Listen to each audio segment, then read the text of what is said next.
नागपूरच्या कुही शहर काँग्रेस अध्यक्षांसह नगराध्यक्ष उपाध्यक्षांचं निलंबन करण्यात आलंय। लोकसभा निवडणुकीमध्ये पक्षविरोधी काम केल्याचा ठपका ठेवला गेलाय। शिंदेंच्या शिवसेनेचे उमेदवार राजू पारवे यांना मदत केल्याचा आरोप आहे।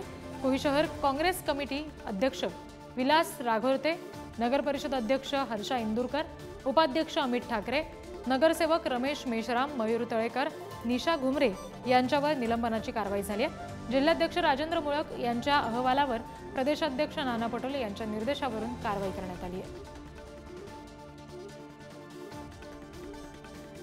प्रतिनिधी जितेंद्र शिंगाडे यांच्याकडून आपण याबाबतचे अपडेट्स घेणार आहोत। जितेंद्र, ही आता कारवाई तर झालेली आहे, काय नेमक्या प्रतिक्रिया याच्यावर आता उमटतात?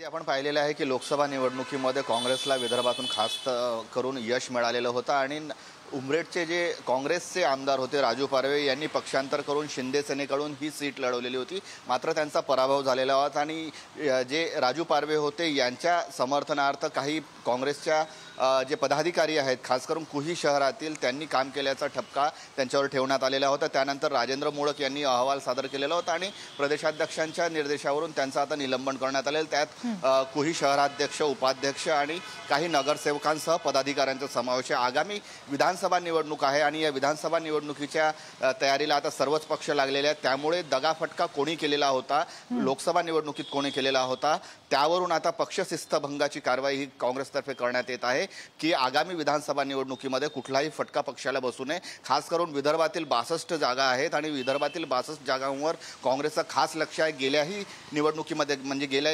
2019च्या निवडणुकीमध्येही काँग्रेसला विदर्भातून घवघवीत यश मिळालेलं होतं 2014च्या तुलनेत, त्यामुळे यंदाही विदर्भावर काँग्रेसचं खास लक्ष आहे आणि त्याचमुळे विधानसभा निवडणुका लक्षात घेता काँग्रेसला पुढील निवडणुकीमध्ये कुठलाही दगाफटका होऊ नये यासाठी आता काँग्रेसने कंबर कसली असून ज्यांनी काम केलेलं नाही किंवा ज्यांनी शिस्तभंगाची कारवाई केली त्यांच्यावर आता निलंबनाची कारवाई करण्यात आलेली आहे आणि ही कारवाई 6 वर्षांसाठी करण्यात आलेली आहे। रिद्धी जी निश्चित जितेंद्र, धन्यवाद दिलेल्या सगळ्या माहितीसाठी।